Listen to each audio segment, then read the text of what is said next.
please like the video, please subscribe, and catch me every weekday after market close on the Smarter Gambling Show. So here is MMAT, Metamaterials. This finishes at $1.65 today. That is down 20.67%.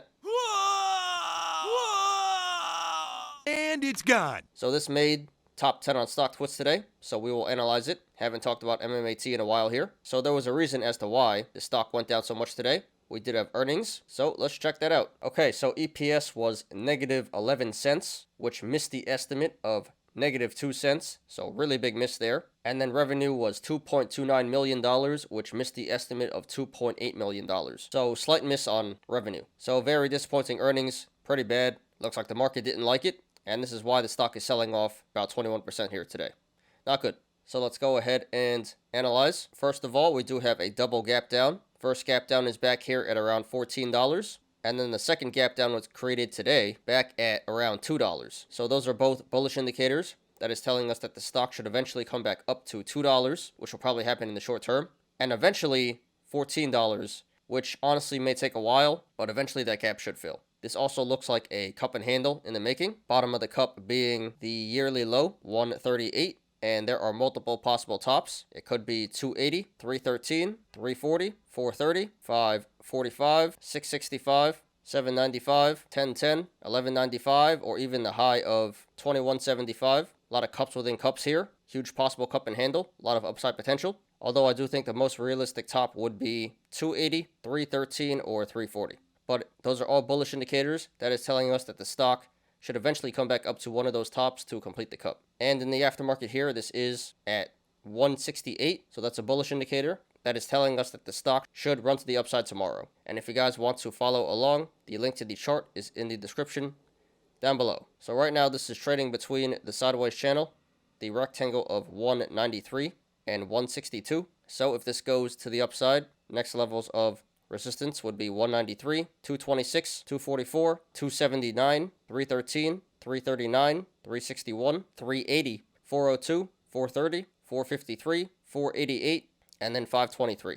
There is resistance above 523, but we're not going to discuss that right now. And if this goes to the downside, next levels of support would be 162, 131, 111, 88 cents, 69 cents. Nice. And then the low of 42 cents. 42 is the all-time low, so there's no support below that. So right now at this current price, 165, the channels to the upside and the downside are pretty decently sized, so expect a normal amount of price action either way this goes. However, if/when this breaks 402 to the upside, the channels start to open up and get pretty wide, so expect a significant increase in price action if/when this breaks 402. RSI is currently at 43, so that is a little bit below average there. So according to the RSI, this current price of 165 should be a little bit higher. And this did 11.5 million in volume today, which is a little bit above average. So this sell-off today was confirmed by the volume. Okay, guys, just my opinion, not financial advice. Short term, this may pull back a little bit more. But longer term, this definitely looks like a really good buy. Again, we have a lot of strong bullish indicators here. Double gap down, huge cup and handle, and the aftermarket action. A lot of upside potential in the long term, and no bearish indicators. And we have a neutral indicator in the RSI. So the chart does look bullish in the short and long terms. Pretty rough day today, but looks like a pretty good buying opportunity. So therefore, if you want to go long, not financial advice, I would support buying in at the current price of 165. I think that's a pretty excellent entry.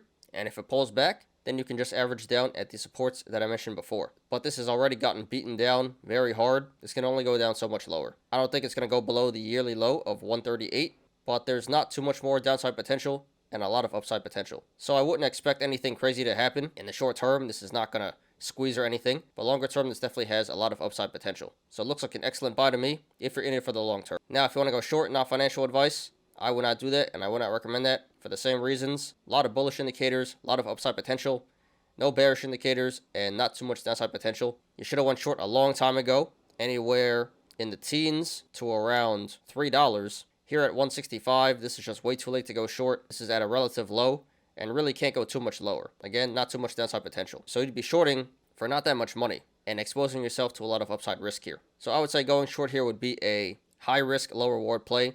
Really doesn't make too much sense to me. You missed your chance, and there's a good chance you get squeezed out if you do decide to go short here. So I would not do that, and I would not recommend that.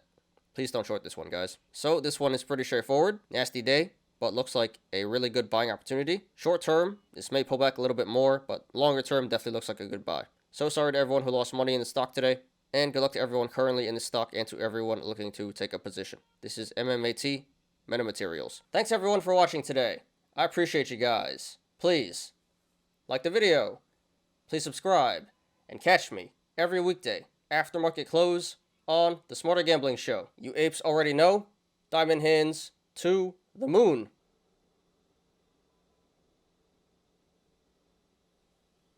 I'm Ty. This is Smarter Gambling. See you guys tomorrow. Peace out.